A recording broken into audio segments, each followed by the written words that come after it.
Hello everyone, welcome to the Layman Way, where we are completing fundamentals of physical geography. And this lecture is a part of my 2 months geography course program to help you one step closer to your goal. And guys, this program is all free, so don't forget to smash that like button, subscribe, and also turn on the notifications. Alright, if you want to view our full course, you can always click on the I button in the top right corner and view our full playlist. And guys, if you are following this program, do not forget to leave a comment down below about your progress in the course, guys, so that we can motivate one another. And let's get started. तो आज basically हम glaciers पढ़ने वाले हैं। हम आज ये देखेंगे कि ग्लेशियर्स कैसे लैंड फॉर्म्स को शेप करते हैं। अब आपके दिमाग में ये आया होगा कि यार ग्लेशियर्स कैसे सेपरेट, मतलब ग्लेशियर्स का कौन सा लैंड फॉर्म होता है। ग्लेशियर्स तो स्नो के टाइप रहते हैं, वो क्या लैंड फॉर्म्स को शेप करेंगे। अच्छा, आप ये देखो कि जब मैंने ग्लेशियर बोला तो आपके दिमाग में एकदम से अंटार्कटिका और नॉर्थ पोल और साउथ पोल आया होगा, जहाँ जो पूरा आइस शीट से कवर होते हैं, राइट। बट ऐसा होता नहीं है। वो तो हैं ग्लेशियर्स, बट मोर, अगर हम आइस एजेस की बात करें, ठीक है, तो आइस एज जब थी हमारी, तो बहुत पार्ट ऑफ द अर्थ जो था वो ग्लेशियर से घिरा हुआ था। पूरा पूरा जो, जैसे हमने बात किया था ना कि जब कॉन्टिनेंटल ड्रिफ्ट की हम बात कर रहे थे, तो हमने देखा था कि पूरा एक कॉन्टिनेंट था, है ना। एक पैंजिया और पैंथेलासा करके हमने बात किया था, और वो जो पैंजिया था वो पूरा क्या था, वो पूरा आइस से ही तो कवर्ड था, है ना। India, south America, Africa, Australia, ये सब पूरा आइसी कॉन्टिनेंट था, राइट। तो जब आइसी कॉन्टिनेंट उस टाइम होगा और ग्लेशियर्स होंगे, तो लैंडफॉर्म्स भी उसी टाइप से बनेंगे, है ना। तो अब हम ये देखने वाले कि कैसे होता है, मतलब ग्लेशियर्स भी मूव करते हैं जैसे रिवर मूव करती हैं, बट ऑब्वियसली उतना ज़्यादा तेज़ नहीं मूव करते हैं, है ना। रिवर्स हमको नेकेड आई से दिख जाती हैं, बट ग्लेशियर्स हमको मूव करते हुए नहीं दिखते हैं, क्योंकि बहुत ही स्लो प्रोसेस होता है, और जो धीरे चीज़ होती है ना, वो बहुत ही ज़्यादा डेंजरस होती है। तो ये हम देखेंगे। तो सबसे पहले स्टार्ट करते हैं कि ग्लेशियर्स का एक थोड़ा इमेज बना के कि क्या होता है। तो देखो, तो जो माउंटेन्स होते हैं हमारे, जो खूब पीक्स होती हैं, जैसे एल्प्स हो गए, है ना, और हिमालयाज़ हो गए हमारे। तो जो हिमालयन रेंजेस हैं, जो इंडिया के यहाँ पर हैं हिमालयन रेंजेस, वहाँ पे अगर आप कभी देखोगे ना, तो क्या होगा कि जो माउंटेन्स होते हैं, राइट। सबसे पहले कंसेप्ट ये है कि माउंटेन का जो भी स्ट्रक्चर होता है ना, वो कभी भी ऐसा नहीं होता है। This is not a mountain, क्योंकि माउंटेन बहुत ही इरेगुलर होता है। अब कैसा होता है माउंटेन, माउंटेन समथिंग ऐसा होता है कि ऊपर से जो पीक होता है वो बहुत ही स्टीप होता है, फिर थोड़ा नीचे ग्रेडियंट चेंज होता है, इस टाइप से ऐसे ऐसे ऐसे ऐसे ऐसे ऐसे ऐसे करके आता है ना। इस टाइप से ऐसे ऐसे ऐसे होता है माउंटेन, ठीक है। तो क्या होता है कि जब भी हम हाइट में ऊपर जाते हैं, एल्टीट्यूड में जब हम वी गो अप, तो क्या होता है कि टेम्परेचर कम होने लगता है, ठीक है। जब टेम्परेचर कम होने लगता है तो कंडेंसेशन होने लगता है वाटर ड्रॉपलेट्स का। और सिंस हम बहुत ही जब ऊपर जाते हैं, तो जो कंडेंसेशन होता है वो फ्रीजिंग पॉइंट के बिलो होता है, ठीक है। तो यहाँ पे स्नोफॉल होती है। हमने देखा है ना, हिमाचल में जब आप ऊपर ऊपर जाओगे, शिमला जाओगे या मनाली जाओगे, तो वहाँ स्नोफॉल बहुत होती है, क्योंकि वो बहुत ज़्यादा एल्टीट्यूड पर हैं वो सारे जगह। तो वहाँ पे जब भी कंडेंसेशन होता है, वो रेन ड्रॉप्स में नहीं होता है, वो एज अ स्नोफॉल होता है ना। तो सेम चीज़ क्या होता है माउंटेन्स में भी होती है, कि माउंटेन्स में क्या होता है कि यहाँ पे जितना भी कंडेंसेशन होता है, वो सारा यहाँ पे एज अ स्नो गिरने लगता है, ठीक है। पूरे माउंटेन में स्नो स्नो स्नो स्नो दिखेगा आपको, नॉर्मल सी बात है ना, ये तो देखा ही होगा। बट क्या होता है कि जो यहाँ पे स्नोफॉल हो रहा होता है ना, इधर at the peak of tip of the mountain, तो वहाँ पे क्या होता है कि ये इतना स्टीप होता है कि ये स्नो यहाँ पे रुक नहीं पाता है। समझ में आ रहा है। क्या होता है कि मान लो मेरा एक ऐसा ऐसा ये टिप है, साइड व्यू बता रहा हूँ, ठीक है, इस टाइप से है, ठीक है। अब जब यहाँ पे मेरा स्नो गिरा, तो ये क्या यहाँ पे रुक नहीं पाता है, तो ये नीचे चला जाता है थोड़ा, ठीक है। यहाँ पे कलेक्ट होने लगता है, इधर इधर इधर, इस टाइप से कलेक्ट होने लगता है इधर, ठीक है। बट वो यहाँ पे नहीं आ पाता है।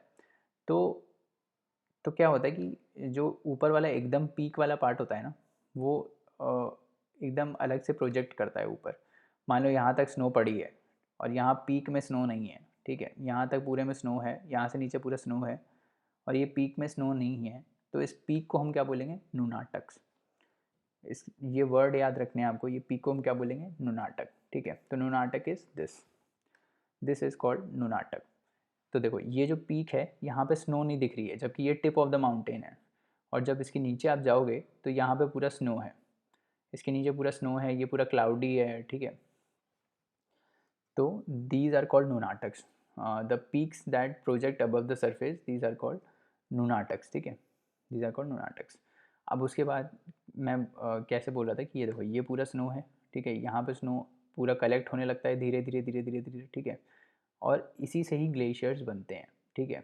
तो क्या होता है कि जैसे जैसे हमने रिवर में बात किया था कि यार रिवर क्या होता है कि जब यहाँ बारिश पड़ती है, ठीक है, जब यहाँ बारिश पड़ती है तो पानी जो है, द वाटर, जो पानी है वो हम बहुत साइड से बहने लगता है नीचे।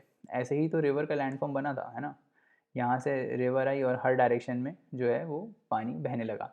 Same is with ice, same, exact same. अच्छा, रिवर और ग्लेशियर एकदम सेम ही है, ठीक है, बट लैंडफॉर्म अलग है क्योंकि ग्लेशियर जो है वो बहुत ही हार्ड हार्ड होता है, तो वो अब्रेजन ज़्यादा करता है, ठीक है, वो इरोजन ज़्यादा करता है, तो उस टाइप से लैंडफॉर्म अलग बनते हैं। बाकी जो कंसेप्ट है मूवमेंट का वो सेम है एज रिवर।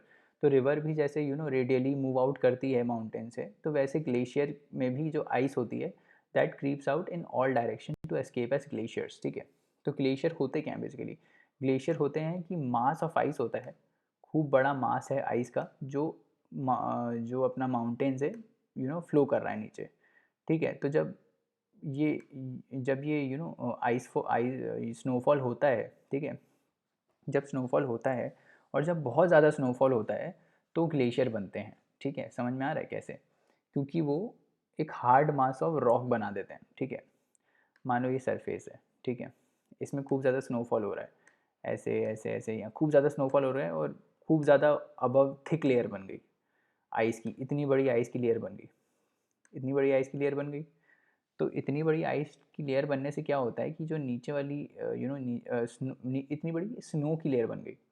तो जब स्नो की इतनी बड़ी लेयर बन जाती है तो जब ऊपर वाली लेयर नीचे पे प्रेशर डालती है ना, तो ये वाली लेयर जो है वो आइस में कन्वर्ट हो जाती है, ठीक है, इट कन्वर्ट्स इनटू आइस।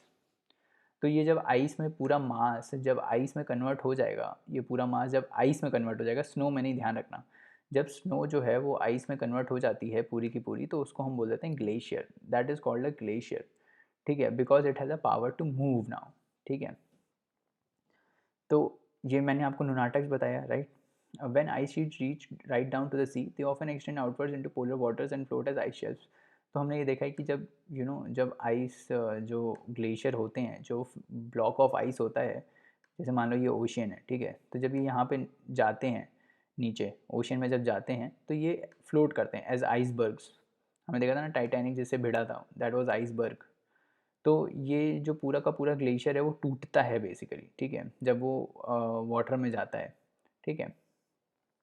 और ये जो आइसबर्ग्स होते हैं ना, इनका बहुत ही कम पार्ट ऊपर रहता है, ऑलमोस्ट 10% ही बस ऊपर रहता है, बाकी 90% तो नीचे ही रहता है। ये तो आपने पढ़ा ही होगा कि आइसबर्ग्स जो होते हैं वो फ्लोट करते हैं वाटर में, बस उनका 10% पार्ट ही ऊपर रहता है, बाकी मेजॉरिटी 90% नीचे ही रहता है ना। तो ये कंसेप्ट है। उसके बाद एक कंसेप्ट आता है नीव और फर्न का। हाँ, नीव और फर्न क्या होते हैं? अब देखो, जैसे ये देखो, जैसे ये आपको इस टाइप का ये ग्लेशियर है, सॉरी, इस टाइप का है फॉर एग्जांपल, ठीक है। तो जनरली क्या होता है, जो माउंटेन्स होते हैं ना, माउंटेन्स का क्या रहता है कि ये पीक रहता है, ठीक है, ये पीक रहता है और कुछ कुछ डिप्रेशंस होते हैं। तो जैसे मान लो कैसे साइड व्यू अगर हम देखें इसका, ठीक है, साइड व्यू अगर हम देखें इसका तो ऐसे रहता है, ऐसे करके फिर एक कोई डिप्रेशन रहेगा, फिर ऐसे आएगा, फिर ऐसे रहेगा, है ना, फिर ऐसे, मतलब इरेगुलर सरफेस रहता है। तो क्या होता है कि जब जब स्नोफॉल पड़ता है तो क्या होता है कि ये it collects in these depressions. जो जो हमारा आइस है ना, जो आइस है हमारा, वो इस डिप्रेशन में कलेक्ट होने लगता है, इधर इधर इधर इधर इधर इधर देखो, ये डिप्रेशन में है, ये डिप्रेशन में कलेक्ट होने लगेगा आइस, ठीक है। अब धीरे धीरे क्या होता है कि आइस तो कलेक्ट होने लगता है धीरे धीरे, तो ये जो डिप्रेशन है, ठीक है, अब जब बहुत ज़्यादा आइस कलेक्ट होने लगेगा तो ये नीचे वाली जो आइस की लेयर है, ये जो नीचे वाली आइस की लेयर है, ठीक है, यहाँ पे बहुत ज़्यादा प्रेशर लगेगा, करेक्ट, यहाँ पे बहुत ज़्यादा प्रेशर लगेगा, है ना। एक मिनट को, ये इधर इधर क्या होगा, ये इधर इस वाली लेयर में क्या होगा, इधर बहुत ज़्यादा प्रेशर लगेगा, है ना। तो ये प्रेशर लगने से क्या होता है, ये जो आइस है, ठीक है, ये धीरे धीरे मतलब जब आइस पे बहुत ज़्यादा प्रेशर लगता है तो ये जो लोकल होता है ना यहाँ पे, ये वाटर में कन्वर्ट होने लगता है। बहुत ज़्यादा प्रेशर जब आता है आइस की लोअर लेयर पे, जब ये मान लो आइस है, ठीक है, ऊपर से बहुत ज़्यादा प्रेशर लग रहा है, तो it converts into water for a time being. तो वाटर के कन्वर्ट होने से क्या होता है कि ये जो पूरा का पूरा मास है ये मूव करने लगता है आगे। ऐसे ही ग्लेशियर फ्लो करता है, ठीक है। ग्लेशियर फ्लो क्यों करता है? ग्लेशियर फ्लो इसीलिए करता है कि जब बहुत ज़्यादा ऊपर थिक आइस का लेयर हो जाता है, तो नीचे वाला आइस जो है वो थोड़ा थोड़ा वाटर में कन्वर्ट होना स्टार्ट हो जाता है। तो वो एज अ लुब्रिकेंट एक्ट करता है और वो पूरे आइस के शेल्फ को नीचे मूव कराता है, ठीक है। एक और कंसेप्ट ये है इसमें कि देखो, एक तो ये कंसेप्ट हो गया कि ये जो है वो वाटर में कन्वर्ट होता है, इसलिए आइस जो है वो करता है, मूव करता है नीचे, ठीक है। अब एक और कंसेप्ट है, वो ये है कि ये मान लो ग्लेशियर है, ठीक है, ये ग्लेशियर है, करेक्ट। ये हमारा आइस का मास है पूरा जो मूव कर रहा है नीचे, इट इज़ मूविंग डाउन। और इसके जो ऊपर वाला लेयर है, दिस वन, ये जो ऊपर वाला लेयर है, अब देखो, अब जब ये यहाँ टॉप पर था तब तो बहुत ज़्यादा उसमें क्या हो रहा था कि बहुत ज़्यादा टेम्परेचर डाउन था। तो this was in solid state जो कि आइस था। जब जैसे ही वो थोड़ा नीचे जाने लगता है और टेम्परेचर्स बढ़ने लगते हैं, मान लो सन आ गया और टेम्परेचर बढ़ने लगा इसका, ठीक है, तो ऊपर वाली लेयर धीरे धीरे मेल्ट करने लगती है। जस्ट ऊपर वाली लेयर, जस्ट ये वाली लेयर इसकी क्या करेगी, मेल्ट करने लगेगी। और ये लेयर मेल्ट कर जाती है, मेल्ट करती है। फिर क्या होता है, फिर रात हो जाती है, क्योंकि हमने तो ये देखा ना ग्लेशियर बहुत ही धीरे मूव करते हैं। धीरे मतलब कि ऐसे, मतलब कुछ फीट मूव करेंगे कुछ डेज में, ठीक है। तो क्या होगा कि वो सूरज, सन भी आएगा, ठीक है, सन इसकी ऊपर वाली लेयर को मेल्ट करेगा। फिर रात में क्या होगा कि रात में ये फिर से फ्रीज़ हो जाएगा, समझ रहे हो। पहले डे में ये वाली जो लेयर है ये थोड़ी मेल्ट होगी, फिर रात में फिर फ्रीज़ हो जाएगी। तो ये प्रोसेस जो है वो पीरियोडिकली चलता रहता है, ठीक है। मेल्टिंग हुई, फ्रीजिंग हुई, मेल्टिंग हुई, फ्रीजिंग हुई। तो जब ये प्रोसेस रिपीटेटिव होता रहता है ना, तो ये जो ऊपर वाला लेयर होता है ये बहुत ही हार्ड मास बन जाता है, जिसको नीव और फर्न बोलते हैं, ठीक है। समझ में आ रहा है? तो नीव और फन क्या होता है, part of the surface snow of these glaciers may melt during the day but by nightfall it is refrozen. This process is repeated until it forms a hard granule substance called fern. Owing to the gravitational force, the new of the upland snowfield is drawn towards the valley below. This is the beginning of the flow of the glacier that is called the river of ice. समझ में आ रहा है? समझ में आया concept क्या है? फिर से समझाता हूँ कि ये माउंटेन था। सबसे पहले क्या हुआ कि ये डिप्रेशन में आइस कलेक्ट होने लगा, ठीक है। आइस कलेक्ट होके वो सॉलिड बना दिया उसने आइस का, ठीक है, आइस का सॉलिड मास बना दिया जिसको हमने ग्लेशियर बोला। अब ये जो ऊपर वाला ग्लेशियर का लेयर है, ठीक है, जब डे के टाइम जब सनलाइट इस पर पड़ी तो क्या हुआ कि ये ऊपर वाली लेयर मेल्ट होने लगी। जब ये ऊपर वाली लेयर मेल्ट होने लगी, मतलब सॉलिड से लिक्विड में कन्वर्ट होने लगी, फिर नाइट में क्या हुआ, टेम्परेचर फिर से डाउन हुआ तो ये फिर से रीफ्रोज हो गई, ठीक है। ये सेम प्रोसेस बहुत बार हुआ।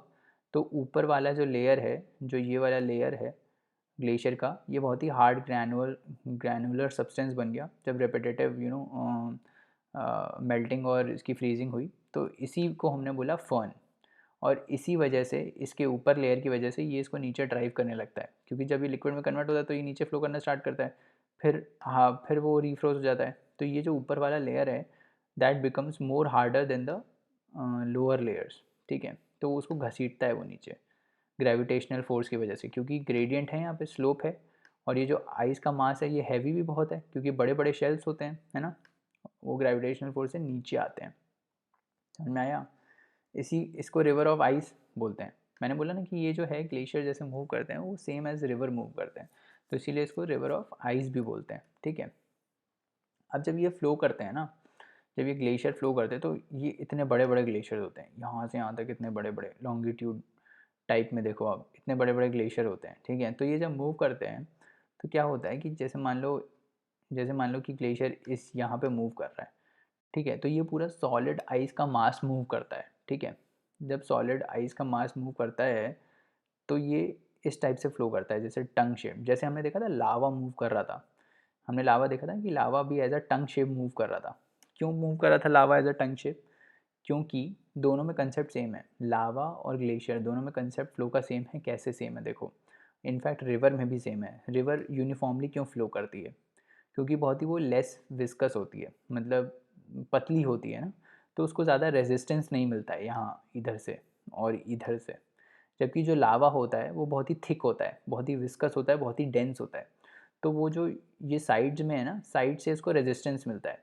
तो देखोगे साइड में रेजिस्टेंस मिलने की वजह से ये जो साइड वाला पार्ट है वो उसको पीछे खींचता रहता है, और बीच वाला जो पार्ट है, ये वाला पार्ट, इसको कोई रेजिस्टेंस नहीं है, this is very free to move. तो वो ज़्यादा स्पीड से आगे मूव करता है, और ये वाला कम स्पीड से आगे मूव करता है। साइड वाले जो पार्ट्स हैं वो कम स्पीड से मूव करते हैं, और ये बीच वाला जो पार्ट है वो ज़्यादा स्पीड से आगे मूव करता है। इसीलिए जो इसका स्ट्रक्चर होता है फ्लो का, वो बीच में जो होता है वो बल्ज होता है, बल्जिंग आउटवर्ड्स, क्योंकि ये वाले का स्पीड ज़्यादा है। समझ में आ रहा है? कोई भी चीज़ ऐसे है जिसमें बीच वाले का स्पीड ज़्यादा है, इसका कम है, तो कुछ टाइम बाद क्या होगा, ये कुछ ऐसा हो जाएगा ना, क्योंकि ये आगे चला जाएगा, ये अभी थोड़ा पीछे रहेगा इसके कंपैरिजन में। तो इसीलिए ये एक टंग शेप्ड स्ट्रक्चर में फ्लो करता है। Same is with glacier. जब ग्लेशियर मूव करता है, ठीक है, तो जो साइड में रॉक्स होते हैं ना, वो उसको पीछे घसीटते हैं। पीछे घसीटते हैं मतलब रेजिस्टेंस क्रिएट करते हैं, फ्रिक्शन आता है यहाँ पे। इस वजह से जो उसके साइड वाले पार्ट होते हैं वो धीरे मूव करते हैं, जबकि जो बड़ा वाला बीच वाला पार्ट होता है वो तेज़ी से मूव करता है। इसी वजह से they move as a tongue shaped structure. समझ में आ रहा है? समझ में आ रहा है ना, कि मान लो ये ग्लेशियर है, ठीक है, यहाँ साइड से मेरे को रेजिस्टेंस मिल रहा है इसमें, तो यहाँ से तो ये रेजिस्टेंस फ्रिक्शन मिलता रहेगा, तो ये इसको रोकेगा, यहाँ का स्पीड धीरे हो जाएगा। जबकि बीच वाला पार्ट जो है इसको कोई रेजिस्टेंस नहीं मिलेगा, कोई फ्रिक्शन नहीं मिलेगा, तो ये बीच वाला पार्ट आगे मूव करने लगेगा, ज़्यादा तेज़ी से आगे मूव करेगा, और कुछ टाइम के बाद इसका जो स्ट्रक्चर होगा वो इस टाइप का हो जाएगा, है ना। कुछ टाइम बाद इसका जो स्ट्रक्चर होगा वो इस टाइप का हो जाएगा, करेक्ट। ऐसा हो जाएगा कि बीच वाला पार्ट आगे आ गया, है ना। तो इस टाइप से फ्लो करते हैं। उसके बाद ये देखो इस टाइप से, ये अब यहाँ पे रेजिस्टेंस मिल रहा है और बीच में नहीं मिल रहा है, इसको बोल देते हैं स्नाउट। ये जो बीच वाला पार्ट है ना जो बाहर निकल जाता है, उसको हम बोल देते हैं स्नाउट, ठीक है। अब क्या होता है कि ये जो वैली होती है ना पूरी, मतलब खूब सारे माउंटेन्स होते हैं, इधर इधर इधर इधर इधर इधर, तो ये जब भी ग्लेशियर्स अपने माउंटेन से निकलते हैं और जब माउंटेन की फुट पे पहुंचते हैं, मतलब यहाँ से ग्लेशियर चालू हुआ और ये इधर पहुंच गया, ये एक माउंटेन से इधर पहुंचा, फिर एक दूसरा माउंटेन ऐसा है जहाँ से ये ग्लेशियर स्टार्ट हुआ, फिर ये भी पहुंच गया नीचे, फिर ऐसे 4-5 माउंटेन से नीचे पहुंच गया। ठीक है, समझ में आ रहा है क्या बोल रहा हूँ, कि खूब सारे माउंटेन्स हैं, ठीक है, खूब सारे माउंटेन्स हैं, उससे ग्लेशियर निकल के यहाँ पे आ गए, सब कलेक्ट हो गए यहाँ एक पॉइंट पे। तो ये जो एक बड़ा सा आइस शीट बना देगा ना, ये खूब सारे ग्लेशियर मिल के जो आइस शीट बना देते हैं, आइस शेल्फ बना देते हैं, उसको हम बोलते हैं पिडमोंट ग्लेशियर, ठीक है। अभी हम आगे वीडियो में देखते हैं कि ये कैसे बनता है। तो मेरा मकसद ये था बताने का कि जैसे ये देखो ये ग्लेशियर है, मतलब ये माउंटेन है, इसके यहाँ से निकला एक, ठीक है, ये माउंटेन है, इसके यहाँ से एक ग्लेशियर निकला, और मान लो यहाँ से भी एक माउंटेन था, यहाँ से भी निकल गया ग्लेशियर।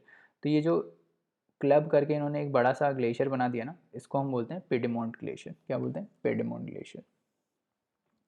तो ठीक है, इसमें हम देखते हैं कि ये क्या कैसे मूव करता है। हमने देखा ना कि ये मूव करता है ग्लेशियर, इतना धीरे मूव करता है कि हमको पता भी नहीं चलेगा। तो ये जो है this is basically a time lapse, कुछ पर्टिकुलर महीनों में इसको फास्ट फॉरवर्ड करके दिखाया है, ठीक है। तो देखते हैं कि कैसे मूव करता है ये ग्लेशियर।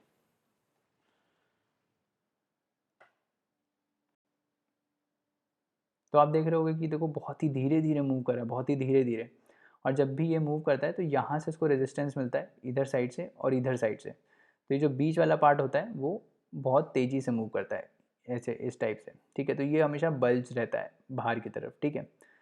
तो ये जो साइड में जब रेजिस्टेंस इसको मिल रहा है और इधर से रेजिस्टेंस मिल रहा है, करेक्ट, तो ये जो साइड वाले होते हैं ये पीछे रहते हैं, ठीक है। ये पूरा एक आइस शीट है और बहुत ही बड़ा आइस शीट है, ठीक है। तो हमेशा ये बीच वाला पार्ट जो होता है वो एज अ स्नाउट होता है, बाहर की तरफ ऐसे स्नाउटेड रहता है, क्योंकि यहाँ पे कोई रेजिस्टेंस नहीं है, बीच में कोई रेजिस्टेंस नहीं है। समझ में आया? बीच में कोई रेजिस्टेंस नहीं है, ठीक है। तो इसी वजह से ये जो है इस टाइप से मूव करता है, और ये बहुत ही धीरे धीरे मूव करता है ना, और बहुत ही ज़्यादा इरोजन करता है। हम आगे देखेंगे कैसे करता है, ठीक है। तो चलिए नेक्स्ट लेक्चर में थोड़ा और आगे बढ़ेंगे, थोड़ा और पढ़ेंगे इसके बारे में। बने रहिए, थैंक यू।